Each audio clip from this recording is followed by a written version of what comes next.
여러분 안녕하세요. 무지개입니다. 지금 시간은 토픽 2 쓰기 54번 문제를 공부하는 시간입니다. 이 시간은 한국어로 설명하는 시간이고요. 이 시간이 끝나면 일본어 설명이 이어서 있겠습니다. 자, 일단 54번 문제, 쓰기 54번 문제를 이번에는 두 번으로 나눠서 한번 해보겠습니다. 그래서 오늘은 54번이 어떤 문제인지와 54번에서 쓰기를 하는 데 있어서 서론 부분을 어떻게 준비를 해야 될지, 어떻게 쓰는 것이 좋을지를 한번 공부해 보겠습니다. 먼저 54번은 주어진 주제에 맞게 자신의 생각을 600에서 700자로 표현하는 그런 문제예요. 주어진 주제라는 건 그 문제를 얘기하는 거예요. 문제에서 어떤 주제에 대해서 이야기하라, 글을 써라라고 조건을 내세우거든요. 자, 그 부분이고요. 단 내용에 들어갈 소주제가 있기 때문에 그 내용을 모두 포함하여 작성해야 한다. 자, 그래서 큰 주제에 맞춰서 그냥 자유롭게 글을 쓰는 것이 아니라 여기에 보면 그 작은 주제들을 또 조건을 내세워서 그 조건에 맞춰서 글을 쓰게 만들어져 있어요. 자, 그래서 여러분들이 거기에 맞춰서 글을 쓰다 보면 금방 600자를 넘길 수 있게 되는 그런 글쓰기가 되는 그런 문제가 이 54번 문제예요. 자, 54번의 채점 기준을 보면 내용이 주제와 관련이 되고 풍부하고 다양한가라는 것을 찾는데요. 그러니까 그 주제에 대한 어떤 내용을 한 가지를 계속 반복해서 이야기하는 것이 아니라 그 주제와 관련된 여러 가지를 좀 다양하게 설명하고 있는지를 보는 거겠죠. 자, 그 다음에요. 글의 구성이 논리적이며 조직적이어야 한다. 자, 이 부분은 자기의 생각을 표현하는 그런 글이다 보니까 아무래도 그냥 대화하는 것 같은 그런 것보다는 그 어떤 원인과 결과가 분명히 나타나는 그런 글이 되어야 훨씬 더 여러분들이 좋은 점수를 받을 수 있을 것 같아요. 자, 그리고 어휘와 문법을 적절하고 다양하게 사용하는가. 자, 어휘라는 것은 이제 간단하게 생각하면 단어 같은 것들이죠. 그런 표현들을 어떤 계속 똑같은 단어만 사용하는 것이 아니라 같은 의미를 가지고 있는 여러 단어로 표현을 하는 것도 좋고요. 그리고 또 그 흐름이 그 문법에 잘 맞춰서 그 글이 써 내려가져야 되기 때문에 그 문법을 잘 생각해서 여러분들이 연결어미라든지 이런 부분을 잘 체크를 해서 글을 쓰셔야 하는 그런 부분이에요. 자, 그래서 작성하실 때 주의하실 점은 글말을 사용해야 된다는 거예요. 그러니까 씁니다, 아요와요, 근데 뭐 이런 표현은 하지 않고 끝나는 표현도 나니나니 이다로 끝나게 표현하는 것이 중요하고요. 조사를 정확히 사용하셔야 되고요. 또 주어진 주제와 각 단락이 되는 소주제에 맞게 써야 한다는 거예요. 그래서 주제는 이건데 약간 주제랑 비슷한 이야기를 하면서 전혀 다른 이야기를 한다든지 그 다음에 단락이 왔다 갔다 한다든지 이런 일이 있지 않도록 해야 되겠죠. 그리고 띄어쓰기를 정확히 쓰는 연습을 하셔야 되고요. 글의 양을 정해야 하는데 이 글의 양을 정하는 것이 꽤 중요해요. 자, 그래서 서론을 몇 자로 하고 본론을 몇 자로 하고 결론을 몇 자로 할 것인지 여러분들이 공부할 때부터 잘 연습을 해두면 좋을 것 같아요. 자, 그리고 한 문장의 길이가 너무 짧지 않도록 해야 된다. 그러니까 그 문장이 너무너무 짧으면 그냥 간단한 그런 문장으로만 보이게 되면 좋은 점수를 받기가 좀 어려워요. 그래서 보통 문장이 한 세 문장 정도가 연결된 정도의 길이를 한 문장으로 만들어서 표현을 해보시면 좋을 것 같아요.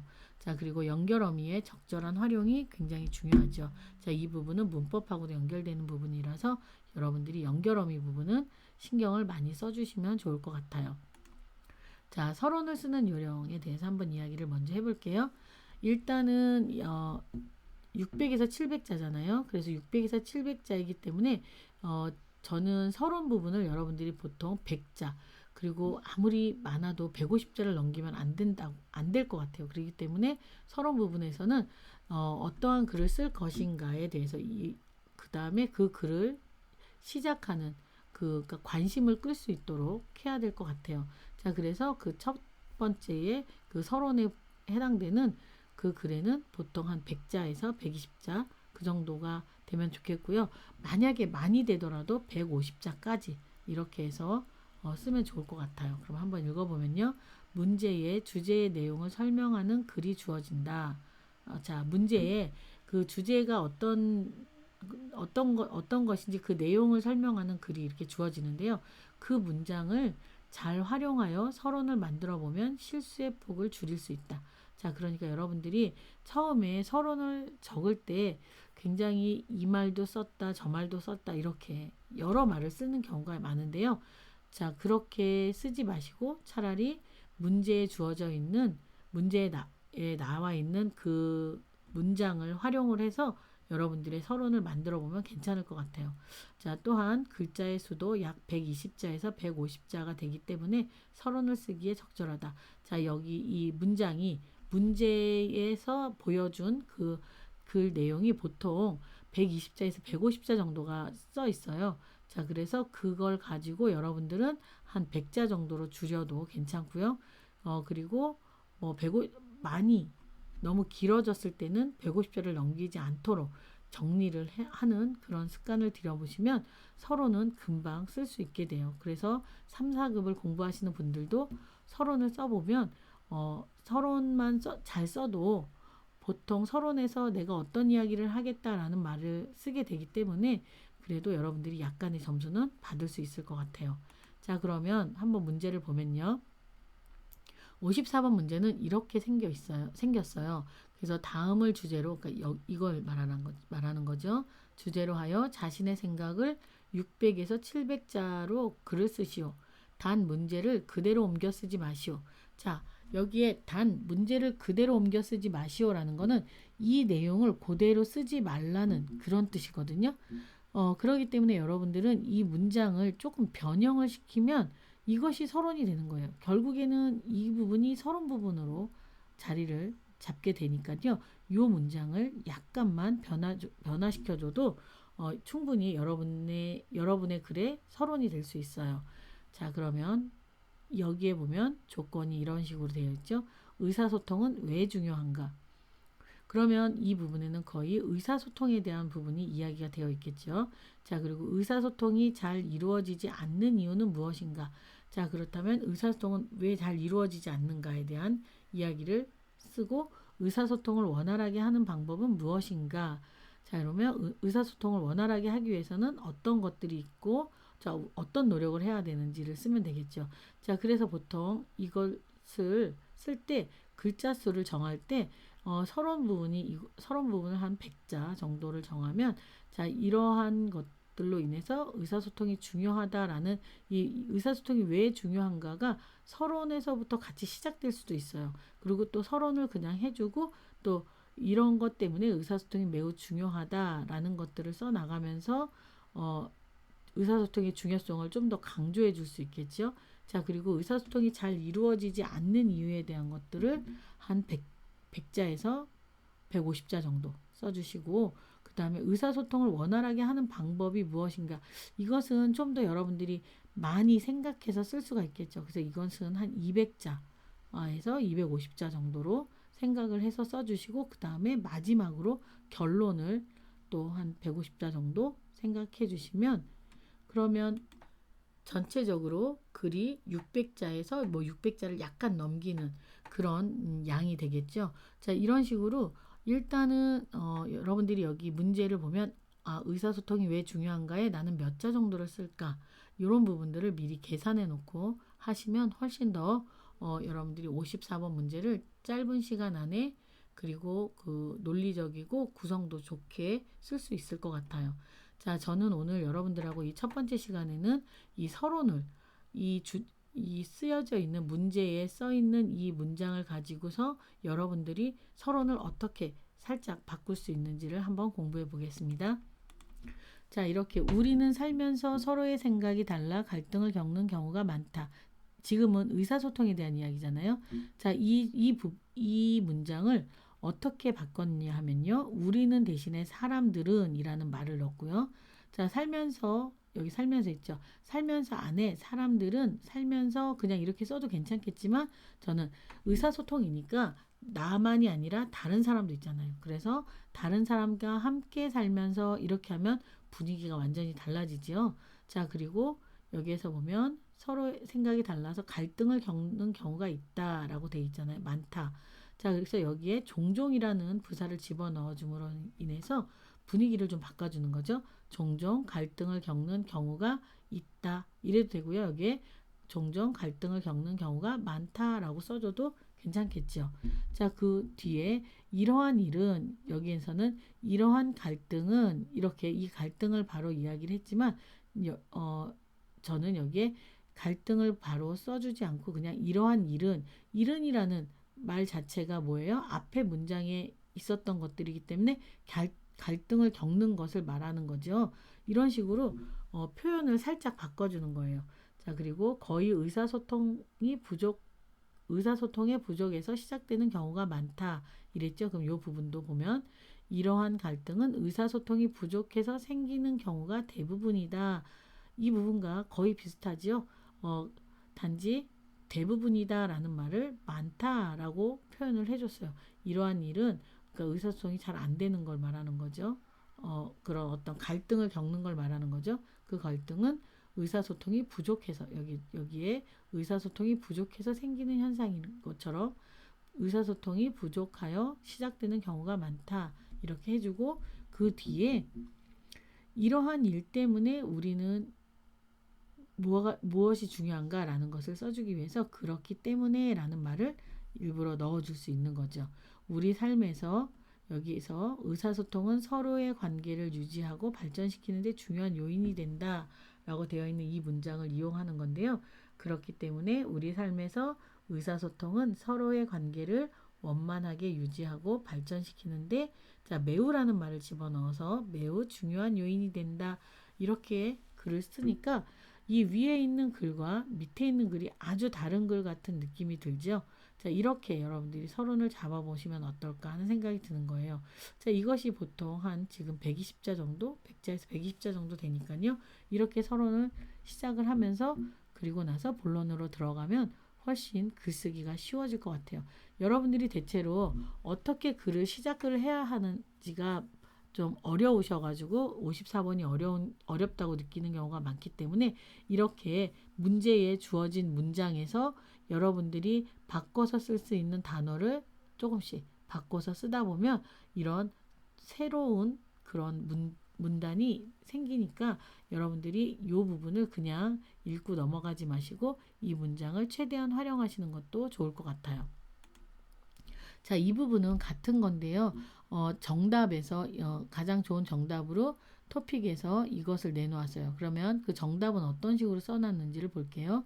어떤 일을 다른 사람과 함께 계획하고 추진하기 위해서는 그 사람들과의 원활한 인간관계가 필요하다라고 돼 있어요. 자, 완전히 여기 있는 내용과는 좀 다르죠. 다만 인간관계를 원활하게 하는 데에 많은 대화가 요구되며 이 과정에서 의사소통 능력이 중요한 역할을 한다. 자, 이런 식으로 여기에 있는 이 글과 완전히 다른 글로 이렇게 쓰는 경우도 있어요. 자, 그런데 아까 처음에 우리가 본 것처럼 이 내용을 살짝 고치는 것도 괜찮아요. 전체적인 분위기가 바뀌는 글의 전체 분위기는 바뀌지 않죠. 의사소통 능력에 대한 이야기를 써나가는 거니까. 그렇지만 이 문제에 써있는 그 문장을 그대로 사용했다라는 느낌은 주지 않도록 그 단어나 그런 부분 약간 좀 더 첨가가 되는 말이라든지 이런 것들을 집어넣어주면 이 글의 분위기가 많이 바뀌게 느껴질 수 있어요. 자, 그래서 다음 문제를 한번 보면 이번 문제는 60회 문제인데요. 여기에는 요즘은 아이가 학교에 들어가기 전 어릴 때부터 악기나 외국어 등 여러 가지 교육을 하는 경우가 많다. 이러한 조기 교육은 좋은 점도 있지만 문제점도 있다. 아래의 내용을 중심으로 조기 교육의 장점과 문제점에 대해 자신의 의견을 써라. 이렇게 돼 있잖아요. 자, 여기도 마찬가지로 요 맨 마지막 아래의 내용을 중심으로 이것이 문제가 되는 거기 때문에 요 위에 있는 요 부분을 활용해서 서론을 만들 수가 있죠. 자, 그리고 조건이 조기 교육의 장점은 무엇인가? 조기 교육의 문제점은 무엇인가? 그리고 조기 교육에 찬성하는가 반대하는가 근거를 들어 자신의 의견을 써라. 자, 이런 경우에는 여러분들이 찬성이면 왜 찬성인지 근거를 들라고 했기 때문에 이유를 설명을 해야 되는 거예요. 자, 반대면 왜 반대인지 라는 부분을 쓰는 거죠. 자, 그럼 이 내용을 가지고 한번 서론을 만들어 보면, 요즘은 아이가 학교에 들어가기 전 어릴 때부터 악기나 외국어 등 여러 가지 교육을 하는 경우가 많다. 이렇게 되어 있어요. 자, 이 부분을 여러분들은 요즘은 아이가 학교에 들어가기 전에 이렇게 바로 그 부분만 이야기해도 되지만, 또 조기 교육에 아이들의 교육에 굉장히 관심이 많아진 또 하나의 이유가 뭐예요? 아이들이 많지 않기 때문에. 옛날에는 아이들이 4명, 5명 이러다 보니까 부모가 한 아이의 신경을 많이 쓸 수가 없었죠. 그런데 요즘은 각 가정의 아이들이 한두 명밖에 없다 보니까 부모가 그 아이한테 올인하는 거죠.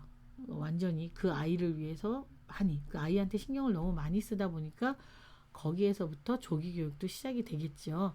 자, 그래서 그런 맥락에서 여러분들은 요즘은 각 가정의 아이들이 한두 명 정도밖에 없다 보니 부모들은 아이가 학교에 들어가기 전에, 자, 이렇게 이 앞부분에 각 가정의 아이들이 한두 명 정도밖에 없다라는 이야기를 써줌으로 인해서 여기에 써 있는 것과 분위기가 완전히 달라지죠.